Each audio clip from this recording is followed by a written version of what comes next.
Thank you, Chairman Hill and Ranking Member Lynch, for holding this important hearing today. And thank you again to our witnesses for your testimony.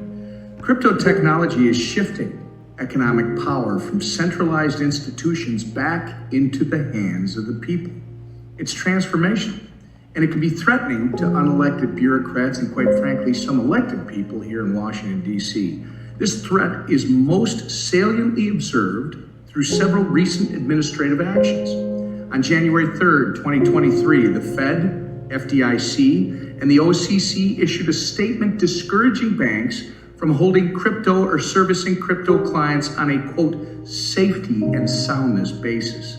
On February 7th, 2023, the Federal Reserve published a statement in the Federal Register seemingly turning this perspective into a final rule without following the public comment process outlined in the Administrative Procedure Act.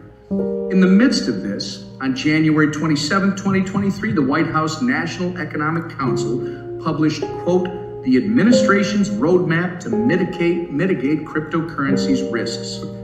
This report summarizes President Biden's political plan to lawlessly abuse the administrative state to push American crypto firms and their United States customers into offshore, unregulated, opaque, and unsafe markets. These recent actions are an explicit display of what Congress and the American people already noticed. This administration is weaponizing the banking sector to debank legal crypto activity here in the U.S., using scare tactics to run an entire industry out of the country. And the collapse of FTX should warn us of the vulnerable position we are putting American consumers in when we don't compete to keep crypto firms on shore.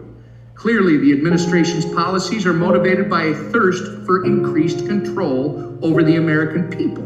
Because here in Congress, crypto is not partisan. Republicans and Democrats have an 8-year history of working productively together on solutions to this space. Mr. Gould, no regulator has understood the importance of unlocking access to financial services for crypto companies better than the OCC under Brian Brooks. Of course, you did great work on that team, so I'm going to ask you a series of questions that will, I hope, assist our committee's work. First, in your view, is the administration's regulatory posture towards digital assets encouraging or discouraging financial institutions from offering services to digital asset firms? Discouraging. In your view, is the administration's regulatory posture towards digital assets encouraging or discouraging financial institutions from innovating themselves and offering digital asset products and services to their clients? Discouraging. As it concerns innovation and consumers, what is the potential impact of the administration's negative, wide-ranging statements on safety and soundness with financial institutions engaging in digital asset activities? One possible consequence is that it drives it into less visible areas of our economy where we can't monitor it, we can't manage the risks associated with it. Another possible outcome is that it increases the technology gap between the larger banks, which continue to invest and expand in technology versus the smaller banks, which frankly don't have the same resources and aren't able to pursue as aggressively investments in technology.